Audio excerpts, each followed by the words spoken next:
Econômico segue de olho, evidentemente, na nova regra fiscal, e para falar sobre isso, nós recebemos agora economista e sócio na Nomos, o Beto Saadia. Muito bom dia, Beto. Bom dia, pessoal. Fico à disposição. Bom dia.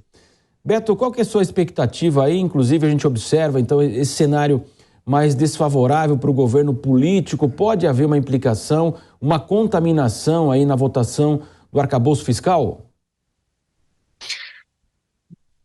Olha, eu acredito que o arcabouço fiscal vai passar de uma certa forma fácil no Congresso, tá? Existe um alinhamento geral do arcabouço fiscal, tanto com o apoio do próprio presidente Lula e de outras cúpulas do próprio partido, assim como um interesse genuíno ali dos governantes e do Senado do Congresso de passar isso sem muitas modificações, tá? Onde eu acredito que vai morar o grande desafio é, de certa forma,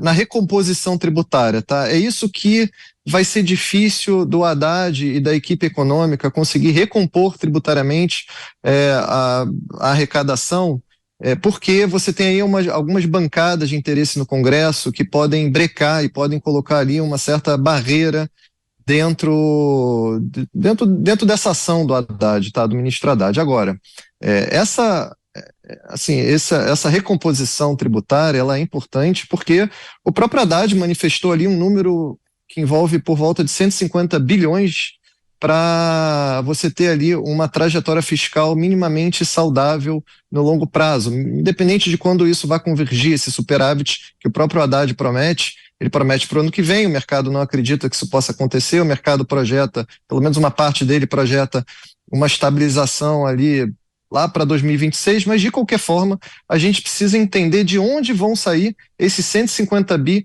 de recomposição tributária, que é muito importante para colocar o arcabouço fiscal de pé. Eu acho que é nesse tema que vai morar o maior desafio do Congresso, tá? Beto, agora a pergunta do nosso comentarista Cristiano Vilela.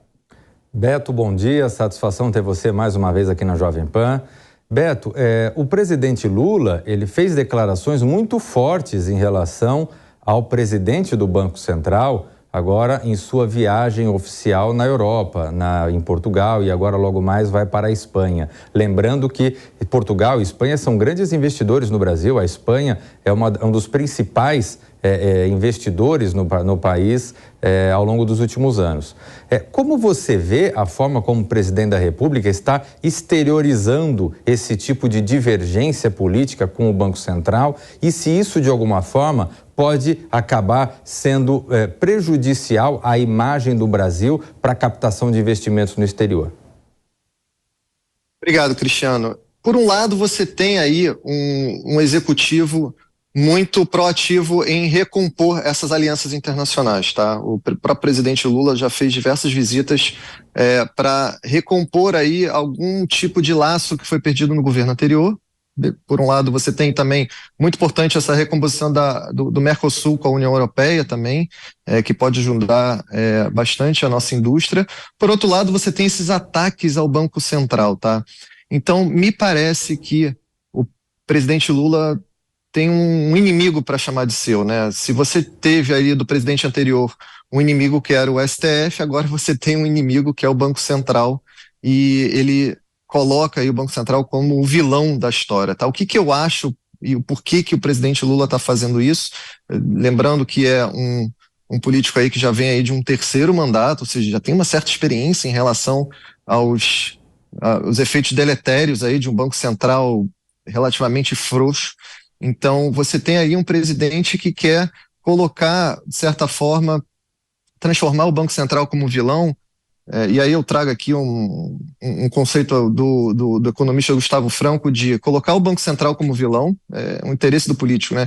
E colocar o governo como o bonzinho, né? O governo que é aquele que afrouxa os juros, que faz uma política parafiscal. O próprio presidente Lula sinalizou esses últimos 2 dias uma convocação ali para você tentar subsidiar alguns canais de juros na economia. Então, o que isso mostra? Mostra que tudo bem, a economia está sendo freada, a gente está com taxas de juros muito restritivas, mas isso não é minha culpa, isso não é culpa do governo, isso é culpa do pessoal de lá, do Banco Central, ou seja, o Banco Central como vilão. E é assim que ele quer colocar isso, tá? Isso, obviamente, não atrai nenhum tipo de investimento, mas, por outro lado, a gente, de certa forma, com bancos centrais principalmente muito independente, a gente vê um enredo e um teatro muito parecido no resto do mundo, tá? Isso acontece tanto em países de banco central não muito independente, quanto países mais maduros economicamente, como os Estados Unidos. É muito comum quem acompanhou o governo Trump também, dia sim, outro também, ele atacava principalmente o Fed e a política do Fed, atacando o próprio Banco Central como um gerador de desemprego, principalmente nesses momentos de arroxo, né, monetário. Então, dentro disso, é muito importante o papel do próprio Roberto Campos Neto, que está agora, nesse momento que a gente fala, ele está agora no Senado quase como um educativo necessário, óbvio, faz parte do ritual, obviamente, de um Banco Central que deve responder ao governo, né? Ele, apesar de ser independente, ele tem que dar essa satisfação ao governo, mas faz parte também do presidente do Banco Central, e o Roberto Campos Neto está fazendo isso muito bem, de reportar à população e ao Congresso a importância de você ter um regime monetário ali controlado, uma taxa de juros que leve a uma inflação que convirja para alguma coisa decente, que seja próximo da meta, entendeu? E Campos Neto fez questão de dizer que o timing político é diferente do timing econômico. Ele garantiu também, como você disse, apresentando toda a ciência que está por trás aí de toda essa situação que vivemos no Brasil. Agora, Beto, ontem nós tivemos um novo Boletim Focus, ainda com uma leve alta em relação à inflação. Você acredita, ela é persistente, ela deve dar uma trégua? A partir de quando, Beto? Então, tem duas coisas ainda a serem reveladas aí para o mercado. A primeira delas é esse ponto que eu falei do quanto que vai ser capturado de benefício fiscal, né, de oneração fiscal desses 150 bi que o próprio Haddad sinaliza, tá? Uma dessas sinalizações vem aí do CPME, da releitura aí do CPMF dentro do imposto de renda das empresas, tá? O próprio Haddad cita aí um valor de recomposição tributária na ordem de 80 bilhões, o mercado acredita que seja um pouco menos, tá? Mas isso é o tipo de coisa que não dá para um economista modelar, tá? Porque isso vai depender, como eu falei, do embate com o Congresso e com essas bancadas de interesse para fazer essa reoneração nova dos tributos e chegar a esse número de 150 bi. Então isso é fundamental, tá? Um outro ponto que tem deixado o mercado um pouco sem sono é esse debate da meta, tá? Essa meta que pode subir aí para níveis de 4 e alguma coisa. Esse debate da meta de inflação, tá? Que o próprio Banco Central é obrigado a obedecer, apesar da gente ter o Banco Central independente, o Banco Central ele não faz a meta. Quem faz a meta é o Conselho Monetário. Então, a partir do momento que o Conselho Monetário é um órgão que fica embaixo do governo. Então, a partir do momento que o Conselho Monetário decide subir com essa meta de inflação, você pode permitir ali um trabalho um pouco mais leniente do Banco Central, ou seja, ele teria ali uma meta mais alta para convergir. Isso é muito complicado tem algum fundamento o aumento da meta, sim, tá? Principalmente se você olhar outros países parecidos com o Brasil, mas o timing, o momento é horrível, tá? Isso deveria ser conversado ali no momento ali já de uma trajetória de queda de juros mais para baixo. Então, tem algumas incertezas ainda que permeiam o mercado, principalmente nessa questão fiscal, e tem também a meta também que está fazendo com que as expectativas de inflação ainda sejam altas. Se você pegar no mundo micro, tá? No mundo de oferta e demanda, dos bens e serviços, você já vê ali uma taxa de juros muito restritiva, fazendo o seu efeito esperado dentro da economia, tá? Você já viu, tanto na leitura do IPCA passado, como numa provável leitura que vai acontecer amanhã, os efeitos desse arroxo, tá? Um desses efeitos é um efeito até mais perverso que são empresas quebrando. A gente viu isso no início do ano, não só com empresas grandes, mas também outras empresas pequenas, e os canais de crédito estão muito caros. O crédito ele está sendo cada vez mais escasso dentro dessa economia, tanto para a pessoa jurídica quanto para a pessoa física. Isso é mais um arrosto adicional na economia que já contribui para leituras de inflações mais baixas. Tá? Cristiano Vilela.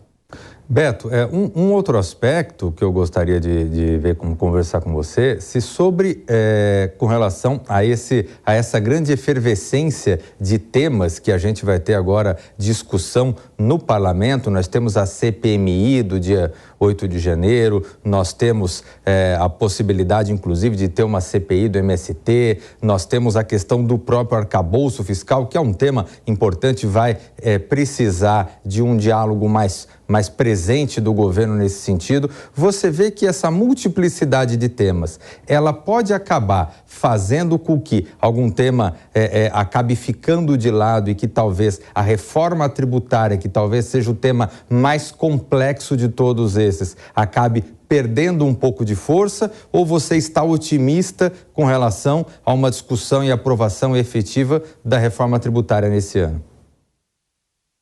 Eu acho que esses temas acessórios aí ao que sempre acontece, que tem muito, é aquilo que o próprio RCN falou, Roberto Campos Neto, os ciclos políticos e econômicos, eles geralmente não se casam, né? Então você vai ter em paralelo esses debates que geralmente têm vieses políticos muito fortes, como esses que você citou, das manifestações e da CPMI, mas você tem temas econômicos também que têm timings diferentes, tá? Ele pode, obviamente, começar esse ano. O tema da reforma tributária é de excepcional importância, talvez um dos mais importantes que a gente tem que debater agora, tá? Não independente de aumento ou recuo da carga tributária, independente da comparação da carga tributária do Brasil com seus pares, o maior problema hoje é o tempo que o empresário leva para pagar os seus impostos, para apurar e para pagar os seus impostos, assim como os diversos litígios que você tem por conta de determinados setores, principalmente setores mais modernos na economia, que você não consegue encaixar dentro de uma regra que já é tão antiga. Então, esses debates fazem com que esse avanço da reforma tributária cria o que a gente chama de um ambiente de negócios favorável para aquilo que a gente falou no começo ali da nossa entrevista, que é você atrair o capital estrangeiro. Independente da carga tributária alta ou baixa, o que a gente tem no Brasil hoje é um Frankenstein de tributos, né?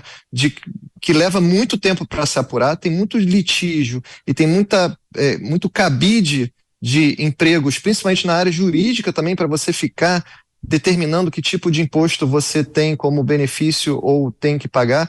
Então, a criação de um imposto único, seja um imposto que contemple aí juntos mercadoria e serviços ou separado, independente disso, e também um imposto que não favoreça somente a origem do produto, né, para você não ficar tendo essa guerra entre estados e prefeituras, entre estados principalmente, para atrair a fábrica ali para uma determinada cidade, sem que ali tenha ali uma estrutura logística adequada para produzir aquele bem. Então, tudo isso cria um ambiente de negócios bem mais leve para o capital estrangeiro poder entrar no Brasil, tá? Esse é o mais importante. Sobre a recomposição tributária, que aí tem a ver com o arcabouço fiscal, é preciso a gente redesenhar um negócio que não tem nem ideologias, foi falado assim por diversos ministros, inclusive o próprio ministro do governo anterior, e vem sendo falado desde os anos 90 ali pelo governo Fernando Henrique, que é essas chamadas jabuticabas, tá?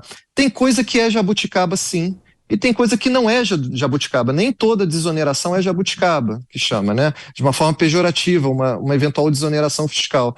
Mas tem coisa que e a gente precisa rever isso, e aí precisam vir ali, a Receita Federal precisa entrar como coadjuvante nesse jogo, com os técnicos que lá tem, assim, técnicos muito competentes, para mostrar quais são os benefícios tributários, por exemplo, de um simples, de um regime simples de empresa que promove ali o empreendedorismo e a formalidade da economia, e outras jabuticabas tributárias, como, por exemplo, a que o Haddad citou ontem do JCP, do Juros sobre Capital Próprio, e que precisa ser discutido dentro de um outro contexto também, dos dividendos, que no Brasil é um dos poucos países que é isento, mas isso precisa ser colocado dentro de um arcabouço, aí eu vou chamar de arcabouço também, de um contexto de reforma fiscal, de reforma tributária, para se rediscutir outros impostos, que é o PIS, COFINS, o ISS, todos os outros dentro desse mesmo bolso, entendeu?